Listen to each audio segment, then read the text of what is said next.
નખત્રાણાના ઇતિહાસમાં પ્રથમ વખત યોજાઈ રહેલી નગરપાલિકાની ચૂંટણીને લઈને આજે વહેલી સવારથી જ લોકોમાં ભારે ઉત્સાહ જોવા મળી રહ્યો છે.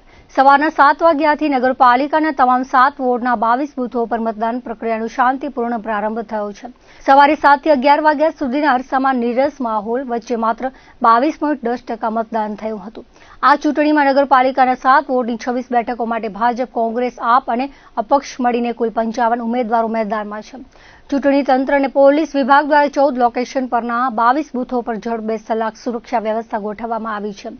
અગાઉ વહીવટી તંત્ર દ્વારા ઈવીએમ નિદર્શન અને મતદાન જાગૃતિ રેલીઓ દ્વારા જનજાગૃતિ લાવવાના પ્રયાસો કરવામાં આવ્યા હતા, જેની અસર આજે મતદાન મથકો પર જોવા મળી રહી છે.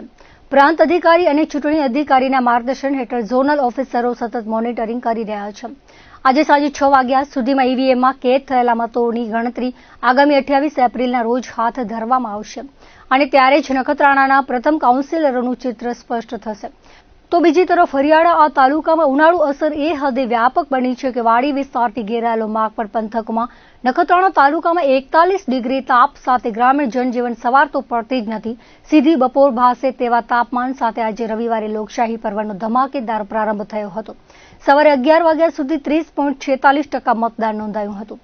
ગ્રામીણ વિસ્તારમાં મતદારોએ મક્કમ ગતિથી મતદાન કરવા દોટ મૂકી હતી. તાપ, ગરમી, રજા, લગ્ન પ્રસંગ, ધાર્મિક પ્રસંગો અને ઉમેદવારો સાથે વાંધા વચકા તમામ પડખે મૂકીને લોકશાહી પર્વને ન્યાય આપી ઈવીએમમાં પહેલો મત મારો એ સૂત્ર સાથે મતદાન કરવા આગળ વધી રહ્યા છે.